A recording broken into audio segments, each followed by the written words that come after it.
திருச்சி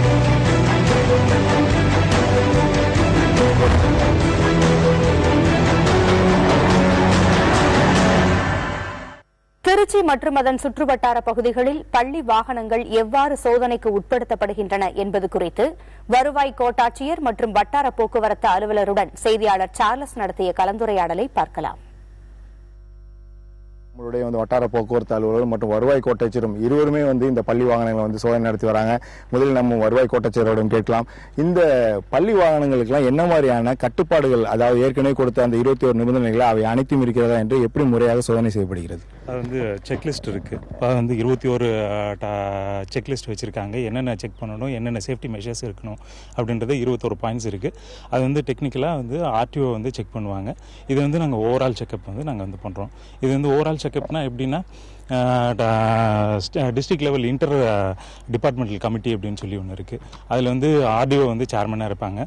இதில் RTO, DSP, அப்புறம் IMS, அது அந்த மெட்ரிகுலேஷன் இன்ஸ்பெக்டர்ஸ் இருக்காங்க இல்லைங்களா, அவங்களெலாம் இந்த கமிட்டியில் இருப்பாங்க.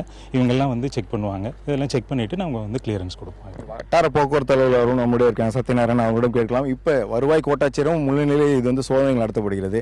முக்கியமாக என்ன மாதிரியான பாதுகாப்பு அம்சங்கள்லாம் இதில் இருக்கணும்னு முதல் கட்டமாக அனைத்து பள்ளிகளுக்கும் நீங்கள் நிபந்தனைகளை விதிக்கிறீங்க. இதில் முதல் கட்டமாக என்ன பார்க்கணும், ஃபஸ்ட்டு எமர்ஜென்சி எக்ஸிட் டோர் நல்லா இருக்கணும், பிளாட்ஃபார்ம் ரொம்ப நல்லா இருக்கணும், ஸ்டீரிங் லிங்கேஜஸ் அது நல்லா இருக்கணும், டிரான்ஸ்மிஷன் சிஸ்டம் அது மெயின்டைன் பண்ணியிருக்கணும், ஸ்டெப்ஸு கரெக்டாக அவங்க எக்ஸ்ட்ரா ஸ்டெப் போட்டு கரெக்டாக வச்சுருக்கணும். இந்த மாதிரி ஐட்டம்லாம் கரெக்டாக இருக்கணுங்க. ஏன்னா நீங்கள் திருச்சி மாநகர் பகுதியில் உள்ள வாகனங்கள் முறையாக சோதனை நடத்துறீங்க. திருச்சி மாநகர்லையும் மணப்பாறை பகுதியிலும் எவ்வளோ வாகனங்கள் சோதனை நடத்தப்பட்டிருக்கு, அதில் எதுவும் இது மாதிரியான பாதுகாப்பு அம்சங்கள் இல்லாமல் அந்த வாகனங்கள்லாம் திருப்பி அனுப்பப்பட்டிருக்கா, ரிஜெக்ட் பண்ணியிருக்கீங்களா?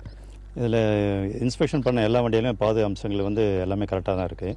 நாங்கள் திருப்பின வண்டி எல்லாமே ஒரு சில மைனர் டிஃபெக்ட்ஸ்னால தான் நாங்கள் திருப்பி இருக்கோம். சில பெயிண்ட் இல்லாமல் இருக்கும், சில அந்த எமர்ஜென்சி டோரில் அந்த ஹிஞ்சஸில் கொஞ்சம் ரஸ்ட் ஃபார்மேஷன் இருக்கும். அதெல்லாம் க்ளீன் பண்ணிவிட்டு பெயிண்ட் அடிச்சுட்டு வர சொல்லியிருக்கோம். அப்புறம் ஃபஸ்ட் எய்ட் பாக்ஸஸில் மெடிசன்ஸில் கொஞ்சம் எக்ஸ்பைரி ஆகிருக்கு, அதெல்லாம் புதுசாக போட்டு எடுத்துகிட்டு வர சொல்லியிருக்கோம். இந்த மாதிரி காரணங்களால் தான் நாங்கள் திருப்பிட்டுருக்கோம் எல்லாமே. இப்போ இன்னும் ஒரே நாளில் அனைத்து பள்ளிகளும், குறிப்பாக மழலையர் பள்ளிகளும் இன்னும் ஒரு 5 நாட்களுக்கு அப்புறம் துவங்கப்படும். இது பிறகு இந்த பள்ளி வாகனங்கள் அனைத்தும் எவ்வளவு மாதங்களுக்கு ஒரு முறை மீண்டும் சோதனைக்கு உட்படுத்தப்படும்? இது நம்ம மறுபடியும் ஒரு ஆண்டுக்கு ஒரு மாதிரி எஃப்சின்னு ஒன்று வரும், தகுதி சான்று புதுப்பித்தல். அதுக்கு வரும்போது மறுபடியும் இன்ஸ்பெக்ஷன் பண்ணுவோம் நாங்கள். அதற்கு இடையில் எதுவும் இந்த வாகனங்கள் சோதனை நடத்தப்படுமா? வாய்ப்பு இருக்குது, நாங்கள் பண்ணுவோம். 6 months ஒரு தடவை பண்ணுவோம் நாங்கள். அதுக்கு ஒட்டுமொத்தமாக இந்த வாகனங்களை சோதனை நடத்துவதற்கு எவ்வளவு அதிகாரிகள், இந்த பணியாளர்கள் நேரடியாக நீங்களே ஒரு ஆர்டிஓ இதில் நேரடியாக இந்த இதில் சோதனை நடத்துறீங்க. இது மட்டும் இல்லாமல் மற்ற சோதனைகள், அதாவது அதிகாரிகளுடன் இந்த வட்டார போக்குவரத்து அதிகாரிகள் யாரெல்லாம் இந்த சோதனைக்கு உட்படுத்துவதுடன் இருக்காங்க? இந்த சோதனைன்னு பார்த்தீங்கன்னா இதில் டிஸ்ட்ரிக்ட் லெவல் இன்டர் டிபார்ட்மெண்ட் கமிட்டின்னு இருக்குது. இதில் ஆர்டிஓ சார் தான் சேர்மன் இல்லைங்க. அதுக்கடுத்து டிஓ, ஐஎம்எஸ், டிஎஸ்பி இருப்பாங்க. அப்புறம் எங்கள் மோட்டர் இன்ஸ்பெக்டர்ஸ் இருக்காங்க. இந்த டீமெல்லாம் ஆர்கனைஸ் பண்ணி ஒன்றா கம்பைண்டாக இருந்து 26/5 அன்றைக்கி எல்லாத்தையும் பார்த்துட்டேன் ஃபஸ்ட் லெவல் கமிட்டியில். அடுத்தது இப்போ செகண்ட் லெவல் இன்றைக்கி திருப்பினதை மட்டும் பார்த்துட்ருக்கேன் இன்றைக்கிங்க.